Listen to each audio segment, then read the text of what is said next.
What is the Z effective experience by valence electrons in the isoelectronic species? That is sodium cation, fluorine anion and neutral neon atom. तो हम क्या देखते हैं, इन तीनों का जो इलेक्ट्रॉन्स नंबर है इक्वल है। सोडियम कैटायन का 10 है और फ्लोरीन एनायन का भी 10 है और जो नियॉन है न्यूट्रल नियॉन उसका भी 10 है। तो तीनों का इलेक्ट्रॉन्स इक्वल है। तो ऐसे जिसका इलेक्ट्रॉन्स इक्वल होता है वैसे वाले एलिमेंट्स और आयंस को हम क्या बोलते हैं, ऐसे वाले एटम्स और आयंस को बोलते हैं आइसो इलेक्ट्रॉनिक स्पेसीज। तो ये तीनों हमारा आइसो इलेक्ट्रॉनिक स्पेसीज हुआ।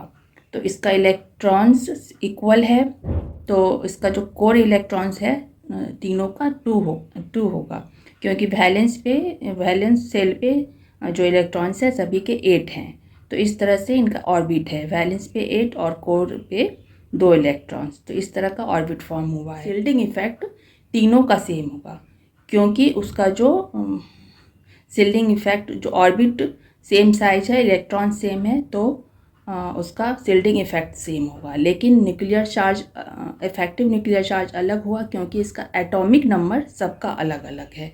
यानी कि न्यूक्लियर चार्ज अलग अलग है तो इसका इफेक्टिव न्यूक्लियर चार्ज अलग अलग। तो अब हम निकालते हैं सबसे पहले shielding effect in atoms ions का। तो सबसे पहले इलेक्ट्रॉनिक्स कॉन्फ़िगरेशन लिखेंगे। तो इसका इलेक्ट्रॉन्स का नंबर 10 है, तो क्या बनेगा, तीनों का सेम ही बनेगा।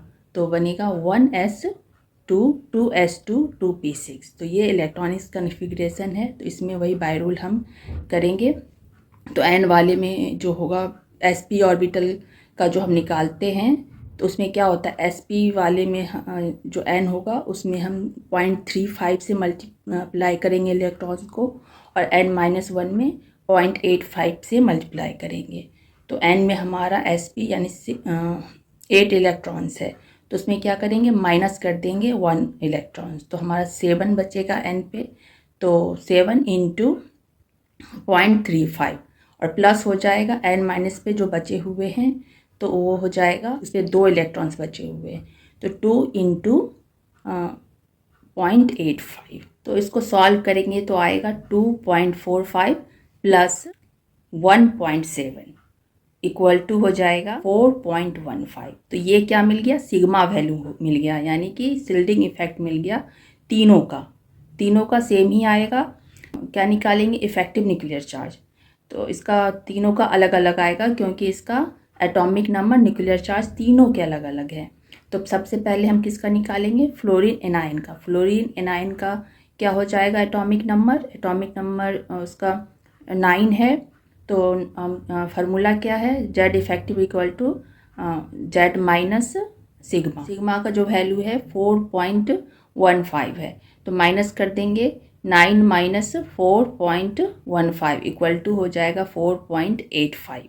अब निकालेंगे न्यूट्रल नियॉन एटम का। तो इसका एटॉमिक नंबर क्या है, 10 है। तो वही है, इसमें माइनस कर देंगे, 10 - 4.15 तो इक्वल टू हो जाएगा 5.85, जो कि इसका इफेक्टिव न्यूक्लियर चार्ज हो गया। उसके बाद से फिर अब निकालेंगे सोडियम कैटायन का। तो सोडियम का एटॉमिक नंबर 11 है। तो यहाँ पे 11 - 4.15 तो क्या आ जाएगा 6.85। तो ऐसे हमारा तीनों का अलग अलग इफेक्टिव न्यूक्लियर चार्ज आ रहा है, और लेकिन शिल्डिंग इफेक्ट तीनों का सेम आया। ऐसा क्यों हुआ, ऐसा इसलिए हुआ क्योंकि तीनों का जो इलेक्ट्रॉन था सेम था, यानी सेम ऑर्बिट बना, तो वैलेंस सेल पे वो सेम ही शिल्ड कर पाया। लेकिन यहाँ पे ये हमारा इफेक्टिव न्यूक्लियर चार्ज चेंज हो गया, क्योंकि यहाँ पे जो न्यूक्लियर चार्ज सबका अलग अलग न्यूक्लियर चार्ज था, बट तो इसीलिए सबका अलग अलग, जिसका कम था उसका कम आया, जिसका ज़्यादा था न्यूक्लियर चार्ज उसका ज़्यादा आया।